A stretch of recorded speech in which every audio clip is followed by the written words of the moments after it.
adik-adik, gimana kabar kalian? Masih tetap semangat ya? Oke adik-adik, sebelum kita mulai ibadah online sekolah minggu kita, mari kita berdoa, lipat tangan, tutup matanya ya. Tuhan Yesus, terima kasih Tuhan atas hari yang cerah ya Tuhan. Kami berterima kasih juga ya Tuhan atas berkat dan anugerah-Mu yang masih Engkau limpahkan kepada kami ya Tuhan. Dan sebentar lagi kami mau memulai ibadah sekolah minggu online kami ya Tuhan. Engkau berkati ya Tuhan, biarlah kami bisa mengikutinya dengan baik. Terima kasih Tuhan Yesus, hanya di dalam nama Tuhan Yesus. Haleluya, amin. Oke adik-adik, kita nyanyi lagu pertama ya, Sungai Sukacitamu.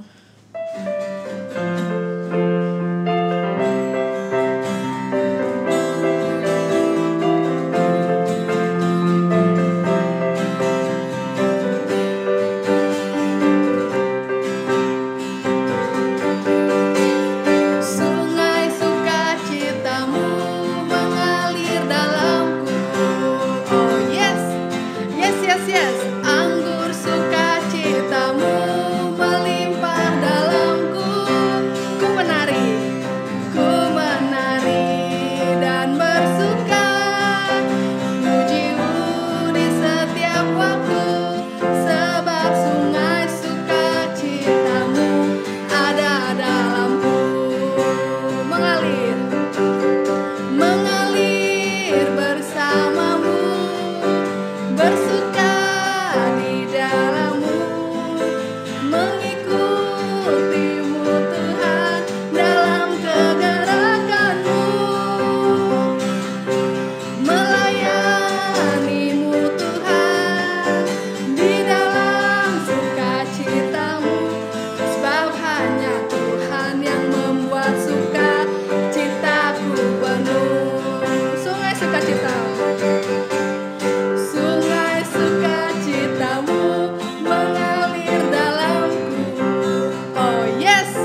Adik-adik, sekarang kita mau mendengarkan firman Tuhan. Sebelum mendengarkan firman Tuhan, kita nyanyikan satu lagu. Kita mau mengucap syukur karena Tuhan itu baik. Kita nyanyikan Bapa Engkau sungguh baik.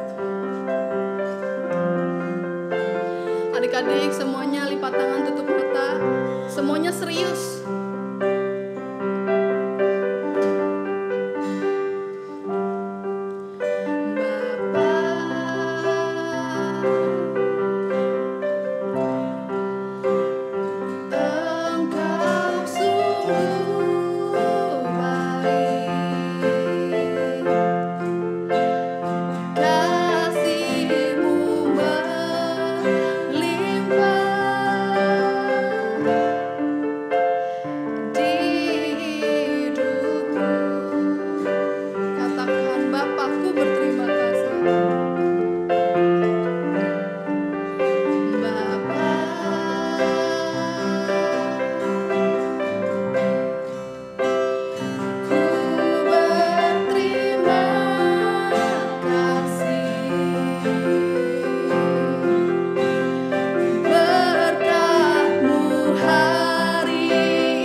Terima kasih Tuhan atas kasih setiamu ya Tuhan.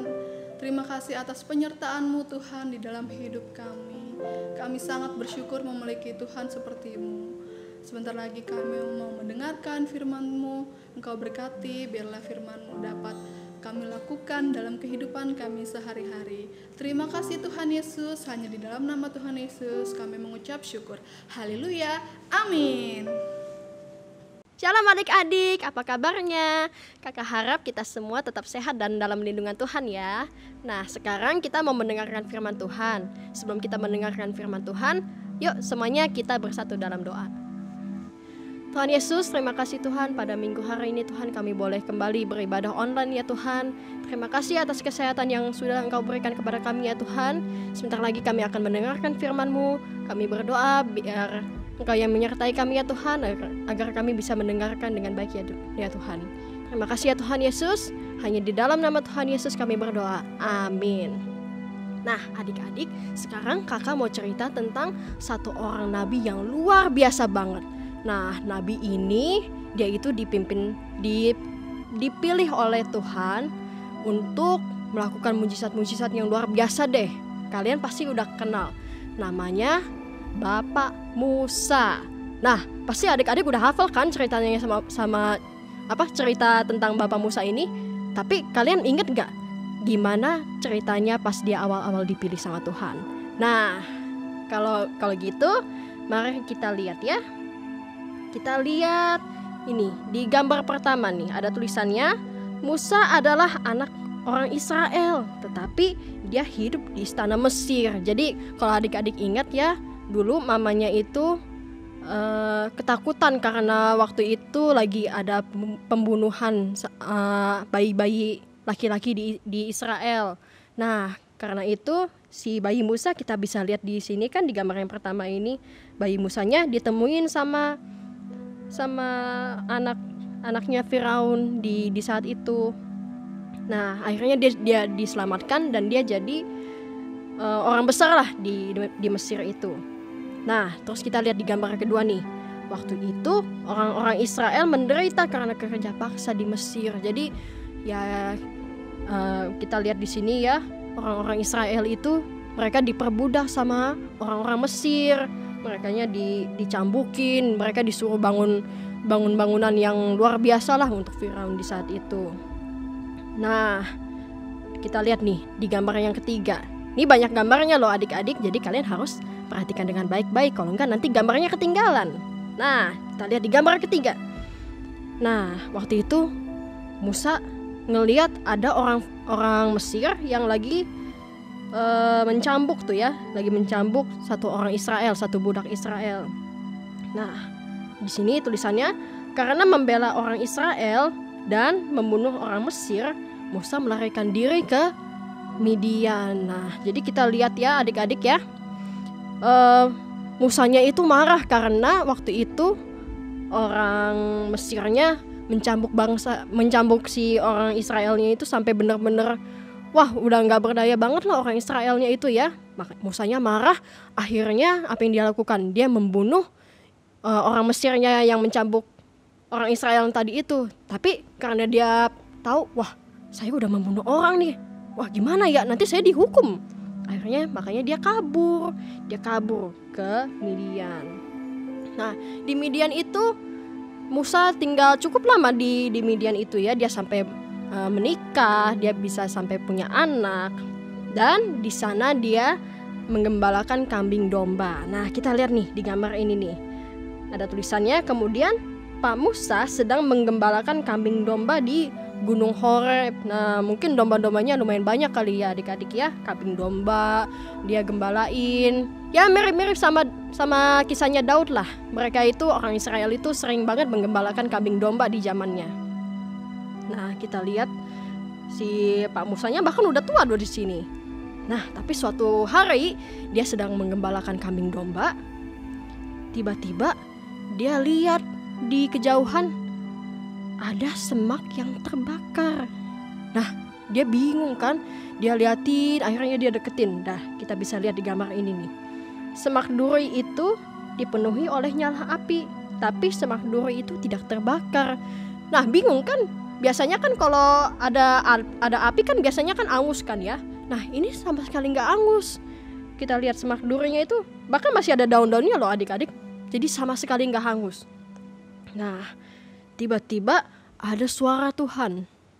Lepaskanlah kasutmu sebab tanah yang kau injak ini adalah tanah yang suci. Wah, si Musanya sempat kaget kali ya mendengar suara Tuhan. Wah, ini ternyata roh Tuhan loh yang menyala-nyala di semak duri ini.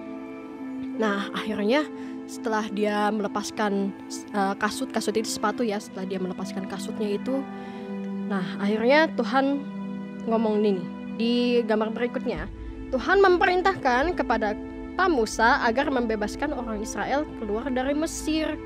Nah, ini zaman-zaman Israel masih diperbudak ya adik-adik, ingat ya. Nah, waktu itu Tuhan bilang, Musa, kamu harus keluarkan bangsaku dari tanah Mesir. Wah, Musanya juga sempat kaget mungkin kali ya. Gimana caranya saya keluarkan bangsa Israel dari Mesir ini Tuhan? Musa bahkan sempat berargumen loh sama Tuhan. Tuhan, saya ini kan bukan pemimpin, saya ini tuh nggak pintar ngomong. Nanti saya gimana caranya ngomong ke Firaun ya, masa langsung tiba-tiba bilang, woi lepaskan bangsa Israel gitu. Kan gimana Tuhan? Pokoknya mereka si Musa ini sempat berargumen lah sama Tuhan. Nah tapi Tuhan bilang, tenang, aku ada caranya. Nah akhirnya kita bisa lihat di gambar yang ini. Agar orang Mesir percaya kepada Pak Musa, maka Tuhan memberikan mujizat. Tongkat yang Musa pegang itu menjadi ular. Jadi Tuhan bilang, coba lepaskan tongkatmu, jatuhkan ke tanah. Pas dijatuhin ke tanah, tiba-tiba dia jadi ular tongkatnya.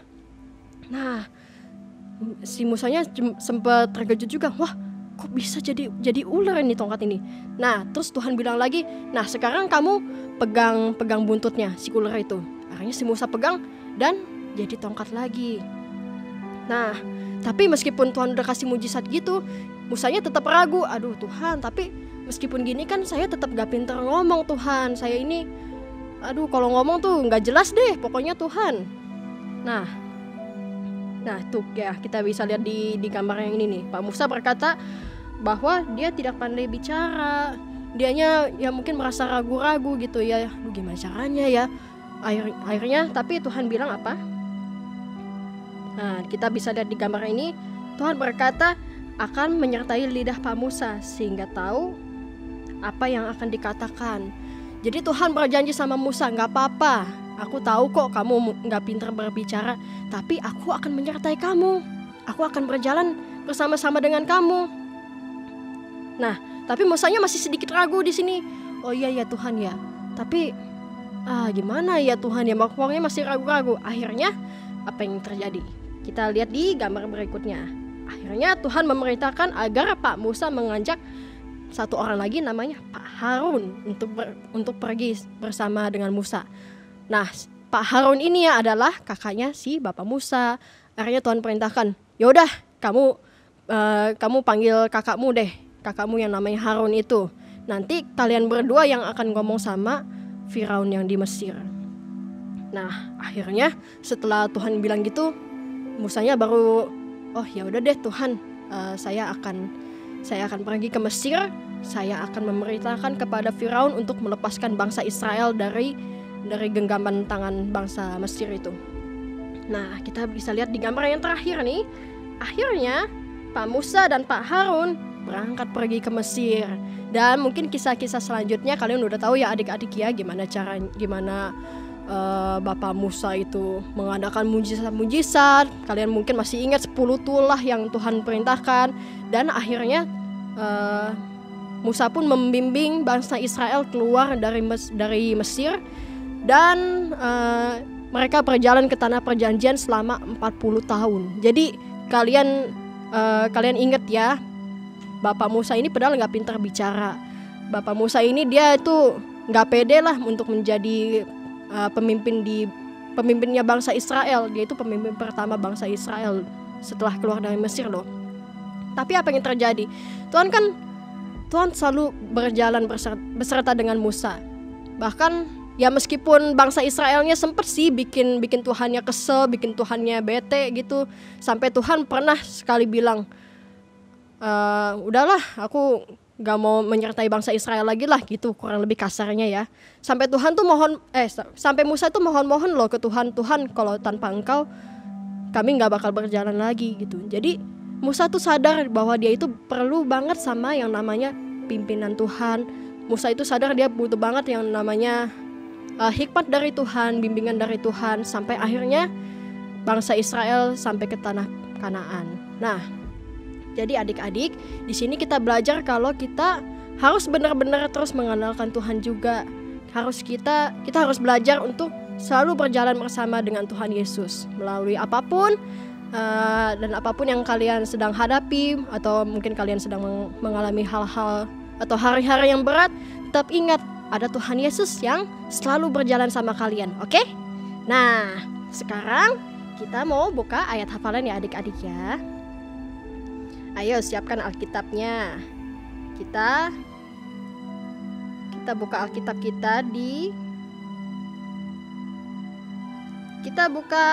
kita di Yesaya 6. Yesaya 6 ayat 8. Ini ayat hafalannya adik-adik ya. Kakak bacakan. Yesaya 6 ayat 8. Lalu aku mendengar suara Tuhan berkata, siapakah yang akan kuutus dan siapakah yang mau pergi untuk aku? Maka sahutku, ini aku, utuslah aku. Oke adik-adik, dihafalkan ya untuk minggu depan. Jangan lupa direkam ya video ayat hafalannya. Oke adik-adik, sekian firman Tuhan untuk minggu hari ini. Yuk sekarang kita tutup dalam doa ya. Tuhan Yesus, terima kasih Tuhan, kami sudah selesai mendengarkan firman-Mu ya Tuhan Yesus. Kami sudah belajar Tuhan bagaimana Engkau berjalan bersama hamba-Mu Musa ya Tuhan Yesus. Kami juga mau belajar Tuhan untuk kami bisa selalu mengikuti jalan-jalan-Mu ya Tuhan.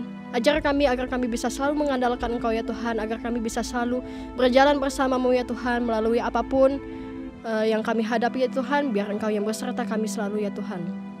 Terima kasih ya Tuhan Yesus. Biarlah firman-Mu ini tertanam dalam hati kami ya Tuhan, agar bisa bertumbuh dalam kehidupan kami masing-masing ya Tuhan. Terima kasih ya Tuhan Yesus, kami mau menyerahkan semuanya ke dalam tangan-Mu, di dalam nama Tuhan Yesus, amin.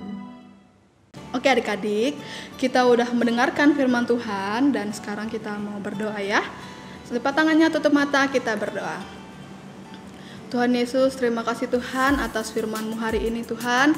Biarlah firman-Mu Tuhan dapat menjadi berkat bagi kami ya Tuhan, dan kami juga dapat menerapkannya dalam kehidupan kami sehari-hari.